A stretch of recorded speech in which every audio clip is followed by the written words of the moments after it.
मधुबन के बाबा, मधुबन के बाबा मुरली वाले, आपका क्या कहना, आपका क्या कहना। ओम शांति। आज 29 अक्टूबर 2023 के अव्यक्त बाप दादा के मधुर महावाक्य सुनेंगे, जिसकी रिवाइज डेट है 27 फरवरी 1996। मुरली का सार है, सत्यता का फाउंडेशन है पवित्रता और निशानी है चलन व चेहरे में दिव्यता। मुरली का सार, सत्यता का फाउंडेशन है पवित्रता और निशानी है चलन व चेहरे में दिव्यता। तो चलिए बहुत प्रेम और एकाग्रता से सुनते हैं आज के अव्यक्त बाप दादा के मधुर महावाक्य। आज सत बाप, सत शिक्षक, सत गुरु अपने चारों ओर के सत्यता की शक्ति स्वरूप बच्चों को देख रहे हैं। सत्यता का फाउंडेशन पवित्रता है और सत्यता का प्रैक्टिकल प्रमाण चेहरे पर और चलन में दिव्यता होगी। दुनिया में भी अनेक आत्माएं अपने को सत्यवादी कहते हैं, वह समझते हैं, लेकिन संपूर्ण सत्यता पवित्रता के आधार पर होती है। पवित्रता नहीं तो सदा सत्यता रह नहीं सकती है। तो आप सबका फाउंडेशन क्या है? क्या है? पवित्रता। तो पवित्रता के आधार पर सत्यता का स्वरूप स्वतः और सहज सदा होता है। सत्यता सिर्फ सच बोलना, सच करना, इसको नहीं कहा जाता, लेकिन सबसे पहला सत्य जिससे आपको पवित्रता की व सत्यता की शक्ति आई। तो पहली बात है अपने सत्य स्वरूप को जाना। मैं आत्मा हूं, ये सत्य स्वरूप पहले नहीं जानते थे, लेकिन पहला सत्य अपने स्वरूप को जाना कि मैं फलानी हूं या फलाना हूं। बॉडी के हिसाब से वह सत्य स्वरूप था। पूछ रहे बाबा। बाबा कहते सत्य स्वरूप है पहले स्वरूप और फिर बाप के सत्य परिचय को जाना। अच्छी तरह से अपना सत्य स्वरूप और बाप का सत्य परिचय जान लिया है। और तीसरी बात, इस सृष्टि चक्र को भी सत्य स्वरूप से जाना। तो यह चक्र क्या है और इसमें मेरा पार्ट क्या है? तो अपना पार्ट अच्छी तरह से स्पष्ट रूप से जान लिया। आपका पार्ट अच्छा है ना? तो सबसे अच्छा पार्ट संगम युग का कहेंगे। लेकिन आपका देवात्मा का पार्ट भी विश्व में सारे चक्र की आत्माओं से श्रेष्ठ है। चाहे धर्म आत्माएं, महान आत्माएं भी पार्ट बजाती हैं, लेकिन वो आत्मा और शरीर दोनों से पवित्र नहीं है। और आप देवात्माएं शरीर और आत्मा दोनों से पवित्र हैं, जो सारे कल्प में, और कोई आत्मा ऐसी है ही नहीं। तो पवित्रता का फाउंडेशन सिवाय आपके और कोई भी आत्मा का श्रेष्ठ नहीं है। आपको देवात्मा का पाठ याद है? बाबा ने पूछा कि आपको याद है आपका देवात्मा का पाठ? पांडवों को याद है? तो देवात्मा की पवित्रता नेचुरल रूप में रही है। महान आत्माएं आत्माओं को पवित्र बनाती हैं, लेकिन बहुत पुरुषार्थ से। नेचुरल नहीं है, उनको बहुत मेहनत करनी पड़ती है। ना नेचुरल है ना नेचर रूप में है। और आपकी आधा कल्प की पवित्रता की जीवन नेचुरल भी है और नेचर भी है। तो कोई पुरुषार्थ वहां नहीं है ना? सत्युग त्रेता में तो कोई पुरुषार्थ ही नहीं, वहां पर तो नेचुरल रूप में हम पवित्र होंगे। तो बाबा कहते हैं यहाँ का पुरुषार्थ वहां नेचुरल हो जाता है, क्योंकि वहां अपवित्रता का नाम निशान नहीं, मालूम ही नहीं कि अपवित्रता भी होती है। इसलिए आपके पवित्रता का प्रैक्टिकल स्वरूप देवता अर्थात दिव्यता का है। इस समय दुनिया वाले कितना भी अपने को सत्यवान समझें, लेकिन स्वस्वरूप की सत्यता ही नहीं जानते। अपना पता ही नहीं उनको, और बाप के सत्य परिचय को भी नहीं जानते। तो संपूर्ण सत्य स्वरूप नहीं कहेंगे, क्योंकि जो असली सत्य है उसको तो जानते ही नहीं, ना स्वयं को जानते ना बाप को जानते। तो बाबा कहते वो तो संपूर्ण सत्य स्वरूप है ही नहीं है। और आप में भी सत्य की शक्ति सदा तब रहेगी, कब? जब अपने और बाप के सत्य स्वरूप की स्मृति रहेगी, तो स्वतः ही हर संकल्प भी आपका सत्य होगा। अभी कभी भूल भी जाते हैं, बॉडी कॉन्शियस में आ जाते हो, तो क्या होता है? तो संकल्प सदा सत्य के शक्तिशाली हो, पवित्रता के शक्तिशाली हो, वो सदा नहीं रहता है ना, सदा नहीं रहता। और बाबा कहते हैं व्यर्थ भी होता है ना। तो व्यर्थ को सत्य कहेंगे? झूठ तो बोला ही नहीं तो क्यों नहीं सत्य है? ऐसी बात है कि झूठ नहीं कहा तो इसका मतलब सब कुछ सत्य है। तो बाबा कहते हैं अगर कोई ये समझ कर बैठे कि मैं तो कभी भी झूठ नहीं बोलती, सदा सच बोलती हूँ, लेकिन सत्यता की परख है। तो क्या परख है? बाबा कहते क्या परख है? कि संकल्प, बोल, कर्म, संबंध, संपर्क सब में दिव्यता अनुभव हो। बोल सच रहे हैं लेकिन दिव्यता नहीं है। देखते हो ना कि कई बार बार कहेंगे कि मैं सच बोलती हूँ, मैं सच बोलती हूँ, मैं सदा सच्ची हूँ, लेकिन बोल में, कर्म में अगर दिव्यता नहीं है तो दूसरों को आपका सच सच नहीं लगेगा। यही समझेंगे कि आप तो अपने को सिद्ध कर रहे हो, प्रूव कर रहे हो, लेकिन उनको समझ में नहीं आता कि ये सत्य है। तो क्योंकि दिव्यता नहीं है ना उसमें, दिव्यता ना होने के कारण उनको सच सच में ही नहीं दिखाई देता। तो सत्य को सिद्ध करने के लिए सिद्ध करने की आवश्यकता नहीं है। अगर अपने सत्य को जिद से सिद्ध करते हैं ना तो वे दिव्यता दिखाई नहीं देती है। ये साधारणता है जो दुनिया में भी करते हैं। और बाप दादा सत्य की निशानी एक स्लोगन में कहते हैं, साकार द्वारा भी सुना होगा ना कि जो सच्चा होगा वो कैसे दिखाई देगा। कैसे कहते थे साकार बाबा? सच तो नच, सदा खुशी में नाचता रहेगा। तो फिर उसको जब जिद करके सिद्ध करते हो ना तो आप अपना या दूसरों का चेहरा नोट करेंगे, क्या दिखेगा? कि खुशी नहीं होगी उस पर, थोड़ा सोचने का और थोड़ा उदासी का होगा, नाचने का नहीं होगा। सच तो बिट्ठो नच, सच्चा खुशी में नाचता है। तो खुशी में जीवन के दिन या रात बहुत अच्छे लगते हैं, और थोड़ा सा भी सत्य में असत्य मिक्स है तो उस समय की जीवन इतनी अच्छी नहीं लगेगी। तो सत्यता का अर्थ ही है सत्य स्वरूप में स्थित होके, चाहे संकल्प हो, चाहे बोल हो और चाहे कर्म करना हो।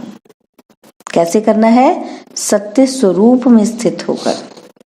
तो आजकल दुनिया वाले तो स्पष्ट कहते हैं कि आजकल तो सच्चे लोगों का चलना ही मुश्किल है, झूठ बोलना ही पड़ेगा।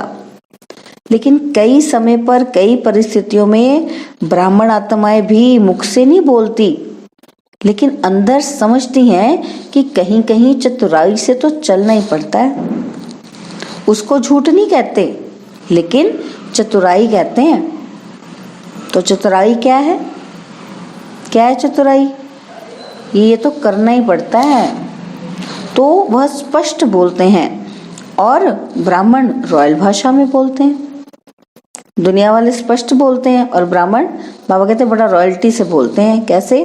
फिर कहते हैं कि मेरा भाव नहीं था, भावना भी नहीं थी, ना भाव था, लेकिन करना ही पड़ता है, चलना ही पड़ता है। लेकिन ब्रह्मा बाप को देखा, साकार है ना, निराकार के लिए तो आप भी सोचते हो कि शिव बाप तो निराकार ऊपर मजे में बैठा है, नीचे आए तो पता पड़े ना उनको कि क्या सिचुएशन है, कैसे हमें मजबूर होकर करना ही पड़ता है। लेकिन बाबा कहते ब्रह्मा बाप तो साकार रूप में आपके साथ ही रहे ना, स्टूडेंट भी रहे, और सत्यता व पवित्रता के लिए कितनी ऑपोजिशन हुई तो भी वो चालाकी से चला ब्रह्मा बाबा। लोगों ने कितनी राय दी कि आप सीधा ऐसे नहीं कहो कि पवित्र रहना ही है, ऐसे कहो कि थोड़ा थोड़ा रहो। लेकिन ब्रह्मा बाप घबराया, सत्यता की शक्ति धारण करने में सहन शक्ति की भी आवश्यकता है। सहन करना पड़ता है, झुकना पड़ता है, हार माननी पड़ती है। लेकिन वो हार नहीं है, उस समय के लिए हार लगती है, लेकिन है सदा की विजय। तो सत्यता की शक्ति से आज डायमंड जुबली मना रहे हैं। सत्यता की शक्ति थी तभी तो डायमंड जुबली तक पहुंचे ना।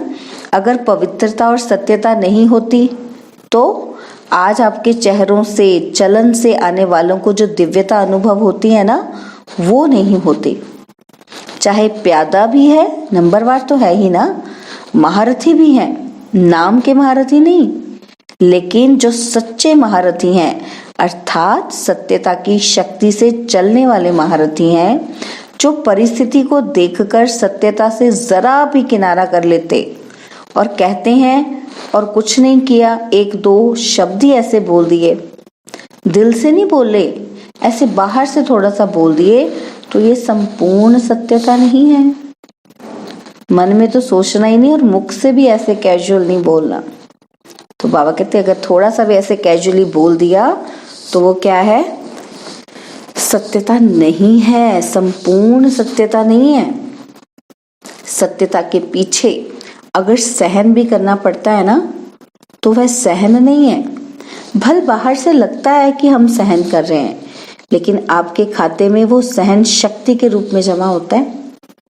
नहीं तो क्या होता है कि अगर कोई थोड़ा सा भी सहन करने में कमजोर हो जाता है ना, तो उसे असत्य का सहारा जरूर लेना पड़ता है। कमजोर हो गया तो झूठ तो बोलना पड़ेगा, क्या करें अब। तो उस समय ऐसे लगता है कि जैसे सहारा मिल गया, ठीक हो गया, झूठ बोल दिया ना, अब ठीक हो गया सारा काम। तो बाबा क्या कहते हैं, उसके खाते में सहन शक्ति जमा नहीं होती। तो बाहर से ऐसे समझेंगे कि हम बहुत अच्छे चलते हैं, हमको चलने की चतुराई आ गई है, लेकिन अगर अपना खाता देखेंगे तो जमा का खाता बहुत कम होगा। इसलिए चतुराई से नहीं चलो। क्या कहते हैं बाबा? चतुराई से नहीं चलो। एक दो को देखकर भी कॉपी करते हैं कि ये तो ऐसे चलती है ना, तो इसका नाम तो बहुत अच्छा हो गया है, ये तो बहुत आगे हो गई है। और हम सच्चे चलते हैं ना, तो हम पीछे के पीछे ही रह गए। तो बाबा कहते हैं लेकिन वो पीछे रहना नहीं है, वो आगे बढ़ना है। बाप के आगे आगे बढ़ते हो, बाबा के आगे क्या करेंगे? हम आगे ही जाते हैं। अगर सहन करते हैं तो उसके कारण हम पीछे नहीं हो गए, बाप की नजरों में हम आगे ही बढ़ते हैं। और दूसरों के आगे चाहे पीछे दिखाई भी हूं, लेकिन काम किसके हैं? किसका काम है? बाप से काम है या आत्माओं से है? तो बाप के दिल में आगे बढ़ना अर्थात सारे कल्प के प्रारब्ध में आगे बढ़ना। और अगर यहाँ आगे बढ़ने में आत्माओं को कॉपी करते हैं तो उस समय के लिए आपका नाम होता है, शान भी मिलता है, और भाषण करने वालों की लिस्ट में भी आते हो, और सेंटर संभालने वालों की लिस्ट में भी आते हो। लेकिन सारे कल्प की प्रारब्ध नहीं बनती। जिसको बाप दादा कहते हैं मेहनत की, बीज डाला, वृक्ष बड़ा किया, फल भी निकला, लेकिन कच्चा ही फल खा गए, और हमेशा के लिए प्रारब्ध का फल खत्म हो जाता है। तो अल्पकाल के शान, मान, नाम के लिए कॉपी नहीं करो। यहाँ नाम नहीं है, लेकिन बाप के दिल में नंबर आगे नाम है। इसलिए डायमंड बनना है तो ये सब चेकिंग करो। जरा भी रॉयल रूप का दाग डायमंड में छिपा हुआ तो नहीं है। तो सत्यता की शक्ति से दिव्यता को धारण करो। कुछ भी सहन करना पड़े, घबराओ नहीं। सत्य समय प्रमाण स्वयं सिद्ध होगा। सत्य समय प्रमाण स्वयं सिद्ध होगा। तो कहते भी हो ना कि सत्य की नाव डोलती है लेकिन डूबती नहीं। तो किनारा तो ले लेंगे ना। निर्भय बनो। अगर कहाँ भी सामना करना पड़ता है तो ब्रह्मा बाप के जीवन को आगे रखो। ब्रह्मा बाप के आगे दुनिया की परिस्थितियां तो थी, लेकिन वैरायटी बच्चों की भी परिस्थितियां रही।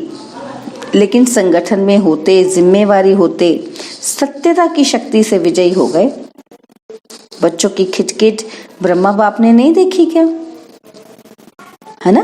तो देखी ना, उन्होंने भी ब्रह्मा बाप के आगे भी वैरायटी संस्कार वाली आत्माएं रही, लेकिन इतनी सब परिस्थितियां होते हुए सत्यता की स्वस्थिति ने संपूर्ण बना दिया।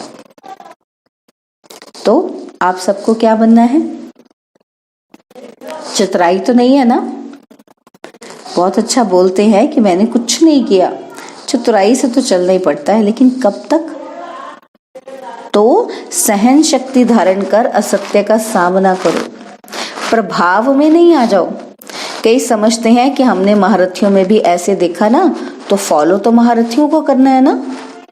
अभी ब्रह्मा बाबा तो सामने है ही नहीं, महारथी हैं, उनको फॉलो किया। लेकिन अगर महारथी भी मिक्स करता है, चतुराई से चलता है, तो उस समय महारथी नहीं है। बाबा कहते हैं उस समय वो महारथी भी महारथी नहीं है, उस समय ग्रहचारी में है, ना कि महारथी है। इसलिए बाप ने क्या स्लोगन दिया? फॉलो फादर के फॉलो सिस्टर ब्रदर। तो साकार कर्म में ब्रह्मा बाप को आगे रखो, फॉलो करो, और अशरीरी बनने में निराकार बाप को फॉलो करो। चाहे अच्छे अच्छे बच्चे भी हैं, लेकिन वह भी फॉलो फादर करते हैं, तो आपको क्या करना है? Follow father. पक्का? ये थोड़ा थोड़ा एडवांटेज मिलता है तो ले लो, भविष्य में देखे जाएगा। कई ऐसे भी सोचते हैं कि सत्युग में चाहे कम पद पाएंगे, लेकिन सुखी तो होंगे ही, दुख तो होगा ही नहीं, सब प्राप्तियां तो होंगी। तो चाहे प्रजा की भी प्रजा होगी तो भी अप्राप्ति तो होगी ही नहीं, तो अभी तो मजा ले लें, पीछे देखा जाएगा। लेकिन ये अल्पकाल का मजा सजा के भागी बना देगा, तो वह मंजूर है? सजा खाएंगे थोड़ी थोड़ी, वो भी मजा ले लो, सजा का मजा ले लो, बाबा कहते नहीं। तो बाबा कहते कि ये तीनों बातें याद रखो, क्योंकि सजा नहीं ना लेनी किसी भी बच्चे ने। तो बाबा कहते तीनों बातें याद रखो, पहली पवित्रता, दूसरी सत्यता, और तीसरी दिव्यता। तो ऐसे साधारण बोल नहीं, साधारण संकल्प नहीं, और साधारण कर्म नहीं, दिव्यता। दिव्यता का अर्थ ही है दिव्य गुण द्वारा कर्म करना, संकल्प करना, वही दिव्यता है। जैसे लोग पूछते हैं ना कि पाप कर्म क्या होता है, तो आप कहते हो कि कोई भी विकार के वश कर्म करना यह पाप है, ऐसे समझाते हो ना। तो दिव्यता अर्थात दिव्य गुण के आधार पर मन, वचन और कर्म करना। किसके आधार पर? दिव्य गुण के आधार पर मन, वचन और कर्म करना। तो सत्यता का महत्व जाना? तो बाबा ने ड्रिल करवाई, कौन सी? कि 1 सेकेंड में अपने को अशरीरी बना सकते हो। क्यों? संकल्प किया मैं अशरीरी आत्मा हूं, तो कितना टाइम लगा? सेकेंड लगा ना। तो सेकेंड में अशरीरी, न्यारे और बाप के प्यारे, ये ड्रिल सारे दिन में बीच बीच में करते रहो, तो करने में आती है ना। तो अभी सब 1 सेकेंड में सब कुछ भूलकर एकदम अशरीरी बन जाओ। अच्छा, चारों ओर के सर्व पवित्रता के फाउंडेशन को सदा मजबूत रखने वाले, सदा सत्यता की शक्ति से विश्व में भी सत्युग अर्थात सत्यता की शक्ति के वाइब्रेशन फैलाने वाले, सदा हर समय मन, वाणी, कर्म तीनों में दिव्यता धारण करने वाले, सदा फॉलो फादर करने के नेचुरल अभ्यास वाली आत्माओं को बाप दादा का याद, प्यार और नमस्ते। हम रूहानी बच्चों की रूहानी बाप दादाजी को दिलवा चांद सिकवा प्रेम से नमस्ते। ओम शांति। प्यारे बाबा, मीठे बाबा, मेरे बाबा, शुक्रिया बाबा, शुक्रिया बाबा, शुक्रिया। बाबा कहते कि इस ड्रिल को दिन में जितनी बार ज्यादा कर सको उतना करते रहना। चाहे 1 मिनट करो, 3 मिनट, 2 मिनट का टाइम भी ना हो ना तो 1 मिनट, आधा मिनट ये अभ्यास करने से लास्ट समय अशरीरी बनने में बहुत मेहनत मिलेगी। बन सकते हैं ना? तो अभी सभी अशरीरी हुए या युद्ध में मेहनत करते करते टाइम पूरा हो गया?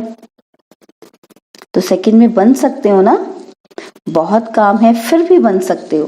बन सकते हो? मुश्किल नहीं है ना? तो यूएनए में बहुत भाग दौड़ कर रही हो और अशरीरी बनने की कोशिश करो, होगा? भाग दौड़ में बाबा पूछ रहे हो जाएगा? अगर ये अभ्यास समय प्रति समय करेंगे ना तो ऐसे ही नेचुरल हो जाएगा।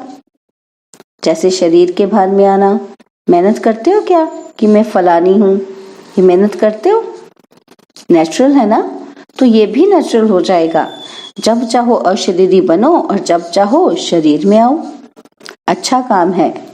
आओ इस शरीर का आधार लो, लेकिन आधार लेने वाली मैं आत्मा हूं वो नहीं भूले। करने वाली नहीं हूं, कराने वाली हूं।